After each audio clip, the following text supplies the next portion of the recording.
Peggy 16.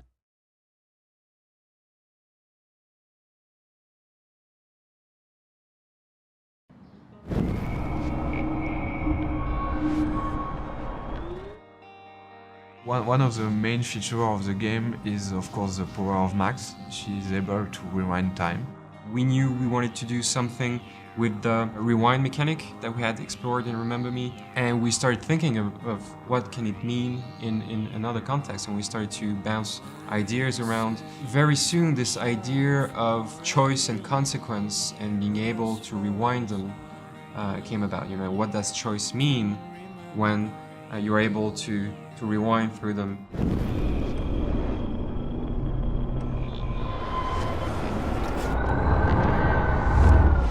We really wanted to have the player feel powerful also with this power, and to really feel that he can change the things and come back in time. The game could exist without the rewind. It could be an classic adventure game, really interesting, I think, but this new layer allows the player to have a different experience, be able to see the direct consequence of a different choice. You could be happy with the outcome of the first episode, how it ends, and regret maybe later your choices and wish you have do something different. The player will want to have several walkthroughs to make sure they see all the outcomes. When you're dealing with some time travel, you need to define clear rules in order to be sure that it's working within the frame of your story of your game. And also we needed to create those rules to have some really fun uses with puzzles and mechanism for the player. Chloe, you're stalling. I'm changing! Give me a minute! Just don't let me in, now. Please. 1 second!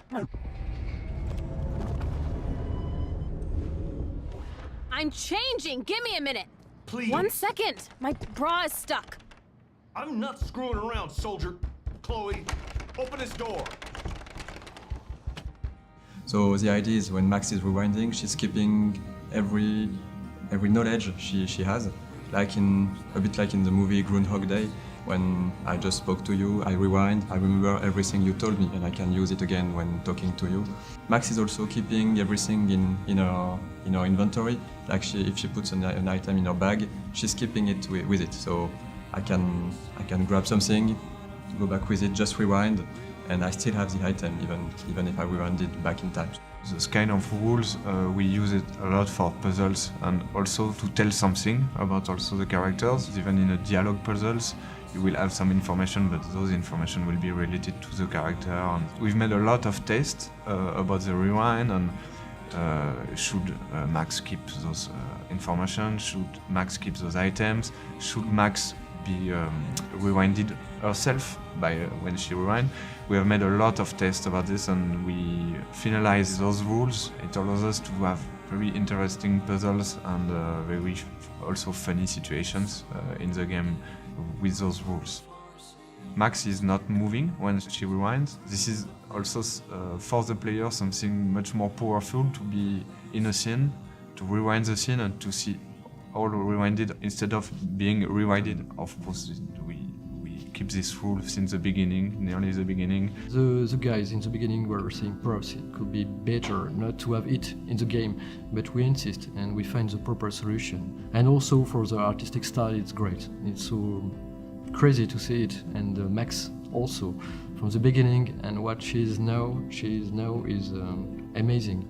The work they have done is I'm just happy. Yeah, it was my little input, and they have done something great. So it's magic. It's all about finding solutions to problems, because when you design a mechanic, it never works in the first time. So even though it might sound cool, like the rewind gameplay, it's only when you put it in the game and you test it, and then you find that it's flawed, that you can iterate again on it, and that's really cool to improve stuff that we designed before.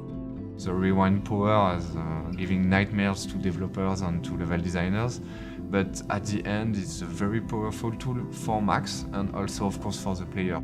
I remember a lot of design discussions the guys had, very complex discussions about the impact of the rewind, what you can do, what you cannot do, how the player will understand the rewind, and Yeah, it's a challenge because as this is something that doesn't exist, it's science fiction, you have to make it consistent.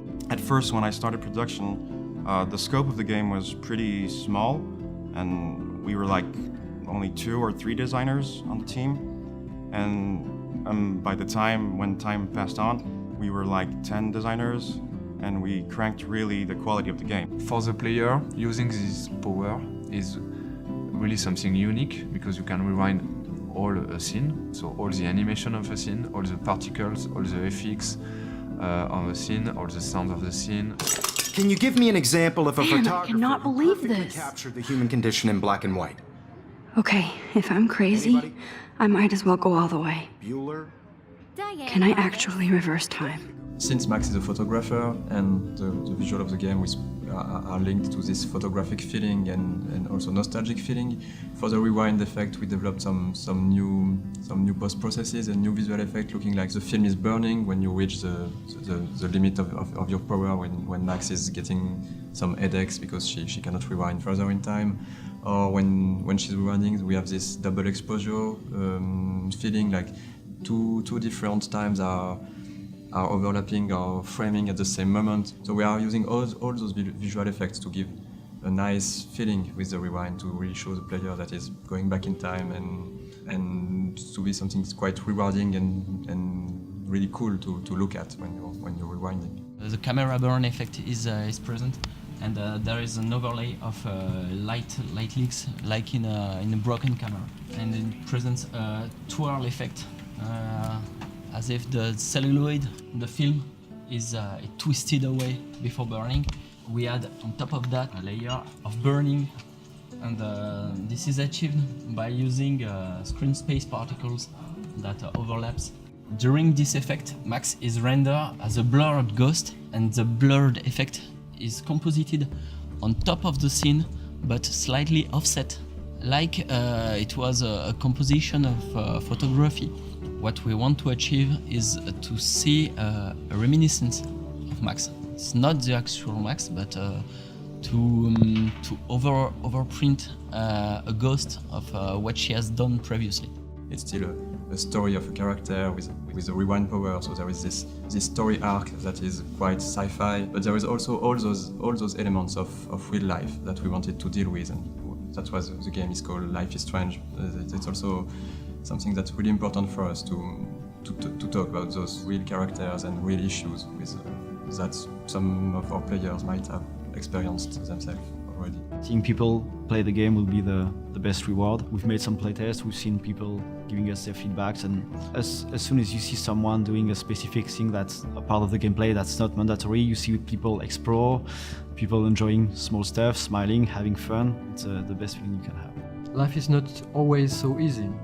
Life is strange, and so you have to grow. And I think the game will help people grow, and I think it will help also video game to grow in a way. It's perhaps pretentious, but we want to bring the independent video game to our industry, and I think there is a huge place for it, and I think it will be very successful. Thanks to Square Enix, who were the first to believe in the project.